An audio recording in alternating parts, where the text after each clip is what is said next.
Hi, this is St. Vincent, and you're watching Toasted.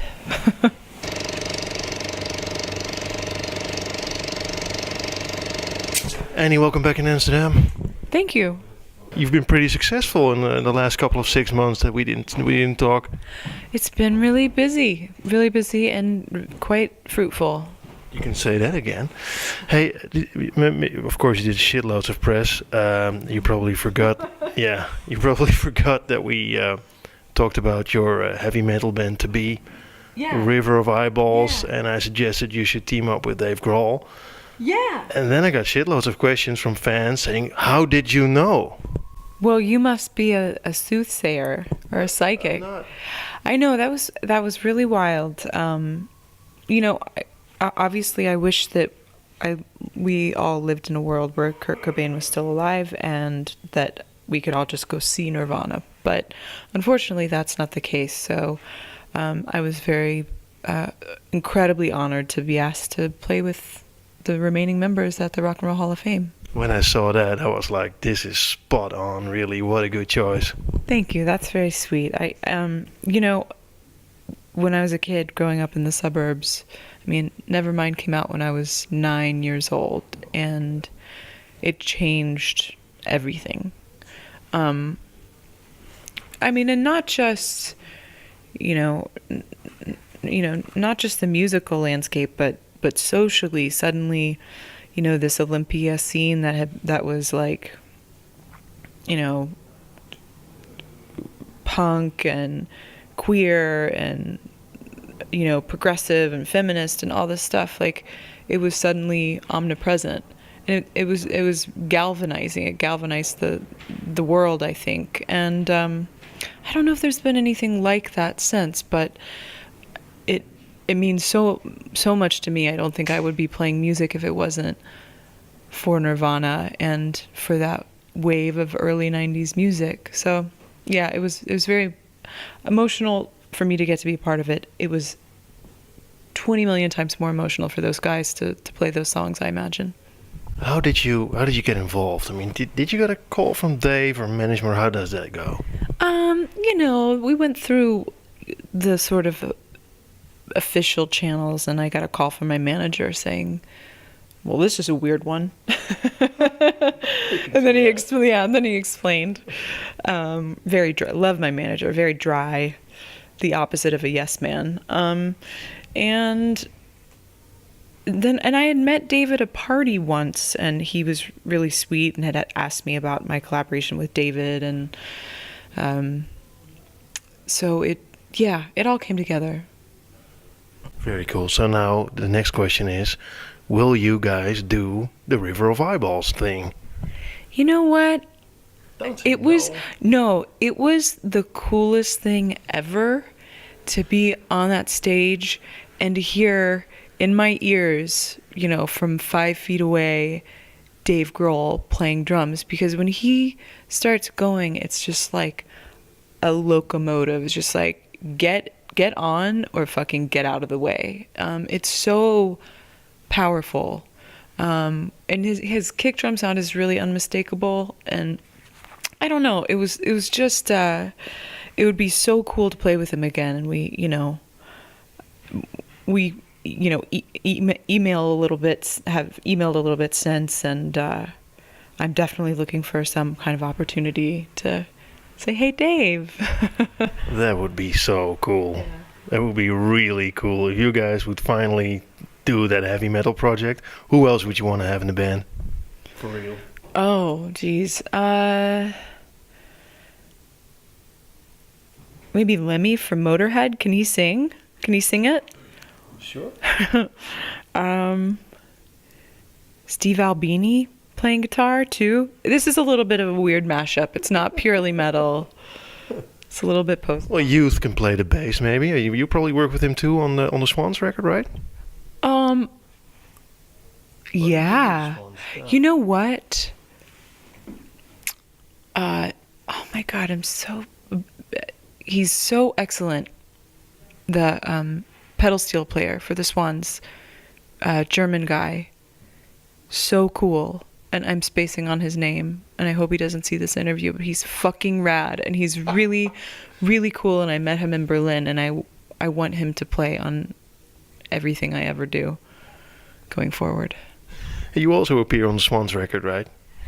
Yeah, I am singing background vocals on maybe 3 or 4 songs. It was terrifying. That's exactly, you took the words right out of my mouth. It is like the most terrifying band I ever, well, that's the last band I probably ever heard because it was the loudest I ever heard. Yeah, it's, yeah, when you see Swans, it's like... It's meant to hurt. Yes, it's punishing in the best way possible. But it was interesting because, I mean, I went in just with Michael, and John Congleton was producing the record, and the rest of the guys had already tracked, their parts. And I went in with Michael, and he'd asked me to sing some things. And so I started in, and there was one song where I was just supposed to sing one note. And then he said, whenever you run out of breath, just sing, pick up again and sing the note. But the song was like 7 minutes long. And then we wanted to double that and then triple that and then add one harmony and then double that and then triple that. So add it all up, it was like, almost an hour of singing 2 notes.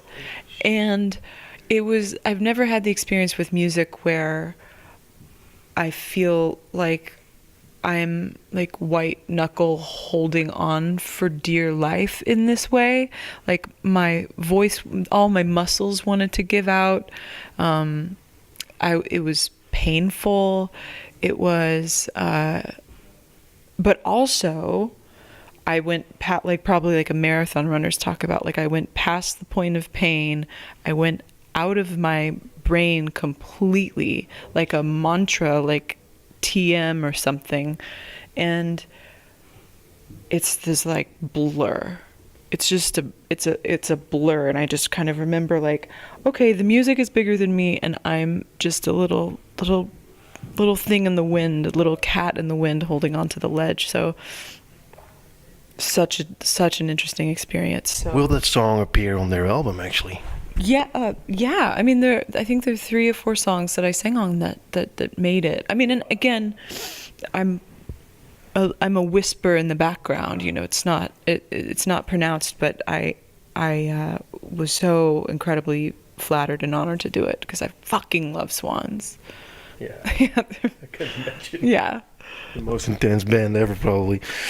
Hey, it was really cool to see your career take off. When we talked in November, your album was just out, maybe it wasn't even out. It wasn't even released yet. I mean, and now we're here, and I must say, I think you're on the verge of breaking through a really big audience.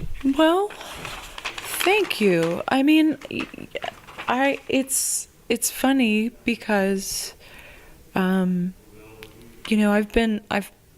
have 4 records out under my own name and a record with David Byrne. So I'm like, and I've been on the road for about 10 years. And that, I mean, to even say that out loud makes me seem like a crusty veteran, but, but I feel really lucky to have gotten to like grow as an artist and, be in a position where I, trust my instincts and have great people around me and have a wonderful, support system and band to where if things went suddenly to a different level, or everything's been kind of gradual, to be honest with you. It doesn't feel like crazy, but if it went to a different level, like we'd be ready for it. I feel definitely confident in that regard. So yeah, it's fun. It's exciting.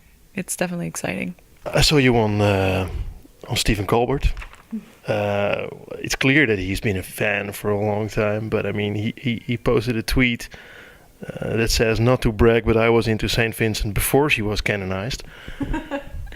He's awesome. He is. He's awesome. I was a big fan of Strangers with Candy. Did you ever watch that show? Yeah. So I've been a fan of his for a really long time, and he's just a nice guy. He's moving on to even bigger things too, right? He's taking over for Letterman. I'm excited. You're on Saturday Night Live soon, right? 15th of May, is that correct? 17th. Wow. Yeah. You just made me sweat just a little bit. I'm sweating a little. Are you really anxious about that? I mean, what can beat playing with Nirvana? I mean, stress-wise. No, I'm really excited about it. I mean, I grew up watching that show. It's, Which period did you think was best? That's a good question. I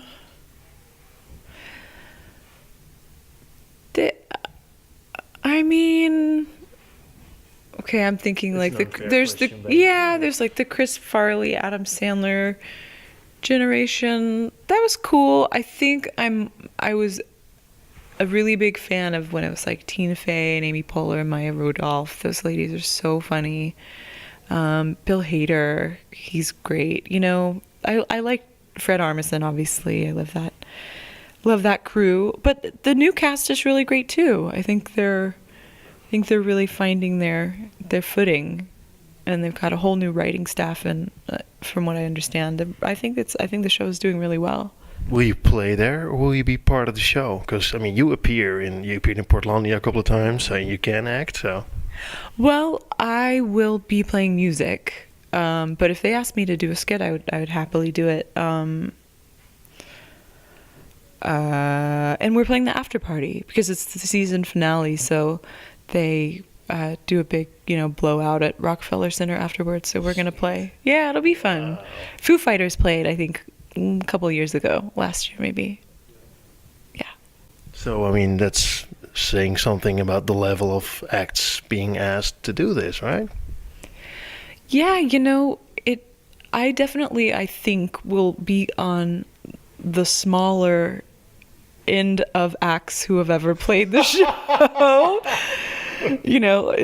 It's for now, maybe, yeah. For now, but SNL also can break bands, and I think they kind of helped break Nirvana in the States, speaking of. So another thing that struck me, a chorus that I never heard of, PS22, they sing Digital Witness. They posted a video on YouTube. It's just lovely. Isn't it so good? Yeah. It was so moving. I didn't know who they were. Yeah, it's so. You actually shed a tear when you saw that. You wrote. I did. It was it's a choir in Staten Island, and I guess they were 10, 11, 12-year-olds, and they did this great a cappella. Well, no, I guess not totally a cappella. The teacher was playing piano and the kids were singing, and it was so awesome.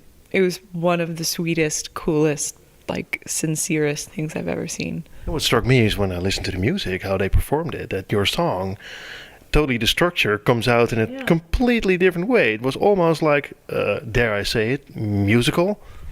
Well, I was so impressed because the arrangement that the guy made, it's not like it was super simple. I mean, the harmonies were really, intricate, and those kids nailed it. And it just had so much spirit about it,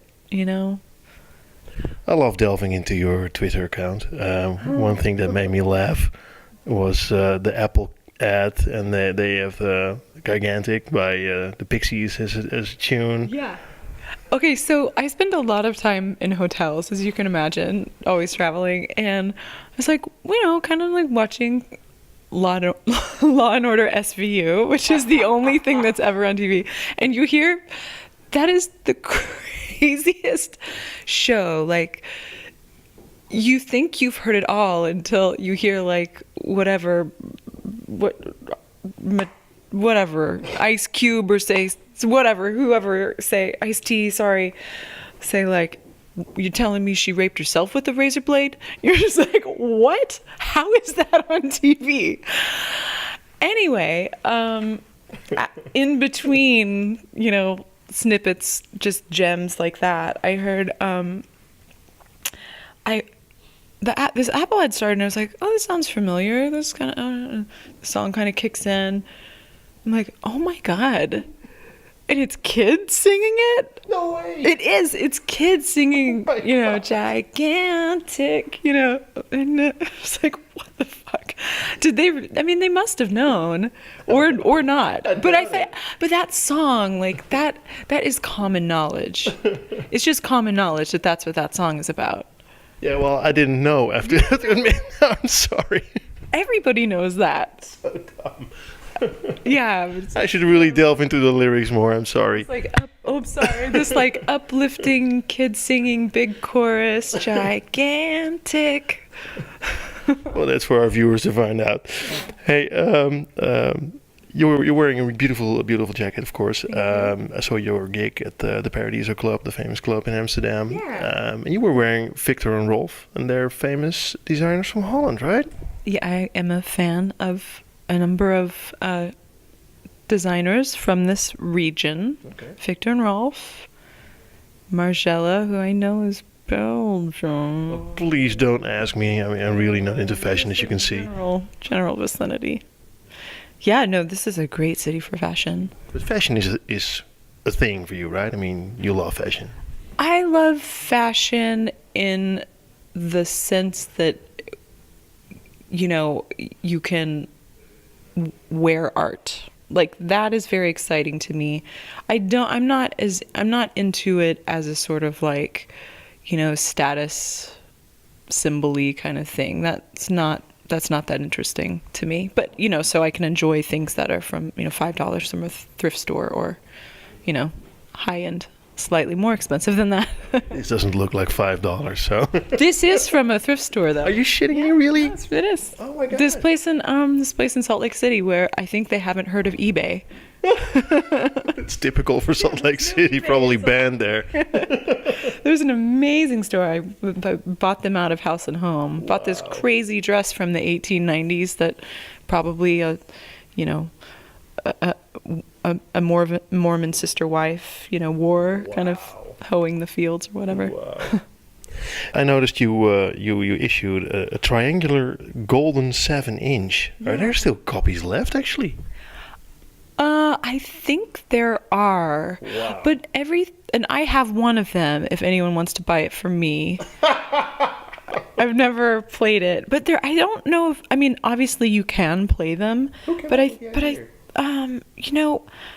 part of the whole imaging for the record was like these very elemental, circles, squares, triangles, and so we thought that would be a cool thing for fans to have a little collector-y piece. I've never seen anyone actually like play it. I've signed some, and it's always like in the packaging. And I try to play it any day. Yeah? Oh yeah, of course. Hello. Yeah. Well, I'll have to I'll buy one. put mine on my turntable, give it a whirl, see if it works. Hey, but it's really cool. You're on Jules Holland, SNL. You have a couple of gigs. I saw a lot of festivals confirmed, actually. Yeah. Right? You're doing lots of festivals. What else is coming up? Well, day after SNL, we're gonna fly to Australia, play the Sydney Opera House, which would be great, and then Primavera, and then we're opening for the National in Germany, which would be very fun. And then later on in the summer, I know we're coming back for Lowlands and Pukkelpop. Sweet. In addition to a lot of other things. Where do you see this go? Where do I see it going? You know what? I have no idea. There have been there have been so many crazy things that have happened this year, like the Nirvana stuff and SNL, and that I kind of think the best philosophy is to be totally myopic and just do whatever it is that's right in front of you at a given moment, and hopefully this incremental work will lead to shit that you never imagined happening. Thank you very much. Thank you.